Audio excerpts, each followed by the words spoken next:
If you're against racism, then you should be a capitalist. Now, if you're a young liberal who happened to stumble across this video, don't turn it off just yet. I'm going to explain this in such a way that Angela Davis would have a hard time disagreeing with it.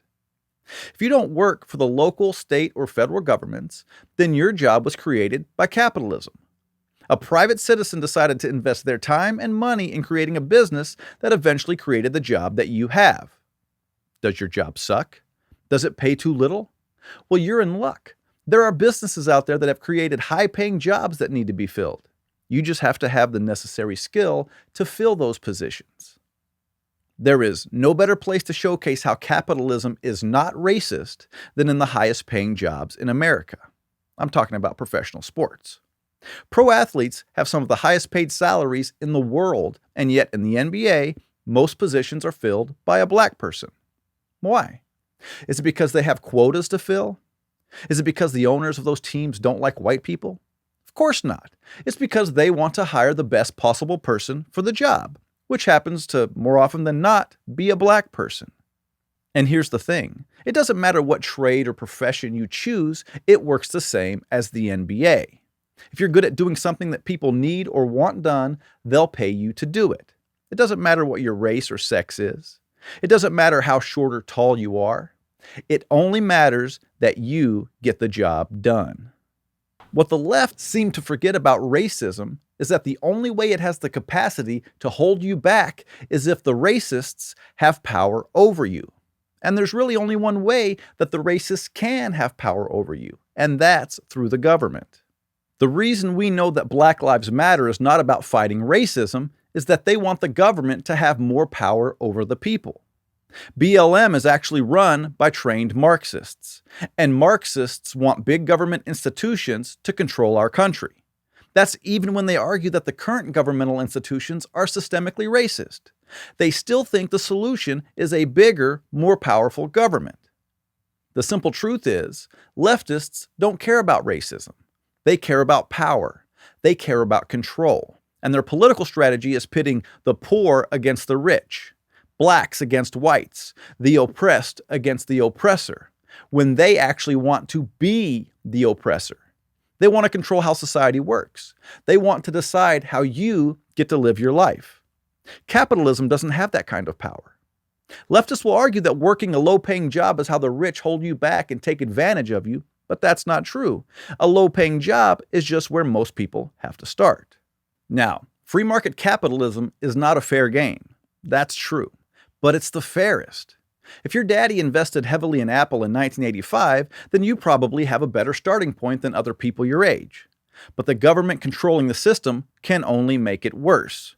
Because his daddy is a rich guy, if there's power to be gained through the government, his parents have the edge. He can donate to a campaign. He can invest in a city shopping center. He can help the people in power with his wealth, and they'll in turn help him with their power. That's not capitalism. That's crony capitalism. That's not only how the left demonize capitalism, it's also how they wish to practice it. Now, don't get me wrong. There are Republicans and Democrats alike using crony capitalism to make them and their friends rich. I mean, why do you think 9 of the top 20 richest counties in America are suburbs of Washington, D.C.? But Democrats take it a step further. They actually campaign on crony capitalism being what our country needs. The so-called moderate Democrat candidate for president has lurched so far left that I heard he's changing his name to Bernard. He's teamed up with Sanders on some of his policy proposals. And what do you think Bernie is talking about when he says democratic socialism? It's something that looks a lot like crony capitalism. Let's take a look at a section of the Biden-Sanders Unity Task Force recommendations. Quote, Democrats believe there's a better way. We can and must build a thriving, equitable, and globally competitive clean energy economy. Okay, let's stop right there. If Democrats believe there's a better way, then show us. If you can make a competitive clean energy business, then do it. Millions, if not billions of people will use it. You'd become some of the richest people in the world if you can pull that off. And that's why we know you can't pull that off. Because you need the power of the federal government to make laws against fossil fuels and subsidize your vision. Now, let's finish that sentence.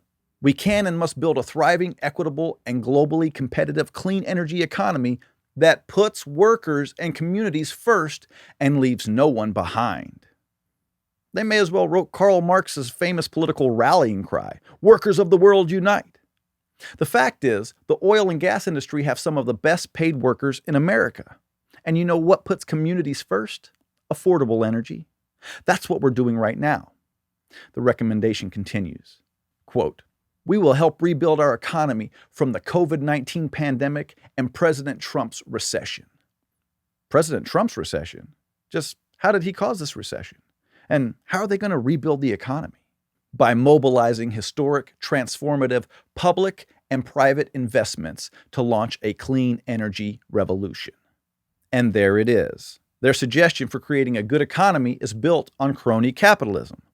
Our tax dollars invested together with private citizens to create a clean energy economy that sees their friends get filthy rich while the rest of us have to pay higher prices for energy. And how do I know the prices will be higher? Because if the ability to produce clean energy at a lower price is possible, there would be some company making billions of dollars selling it to us right now. That's how capitalism works.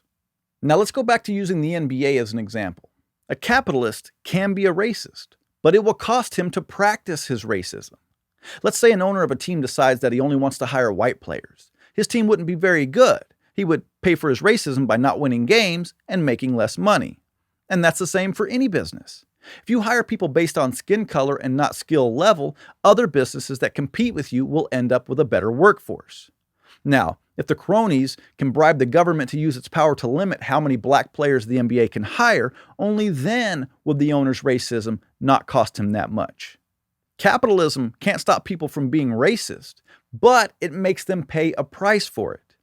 I'm not sure if you remember, but Donald Sterling was the owner of the LA Clippers when his half-black, half-Mexican mistress recorded him saying some racially insensitive things. When he was forced to sell the team over it, the roster had only one white guy on it out of 14 players, and the coach was black.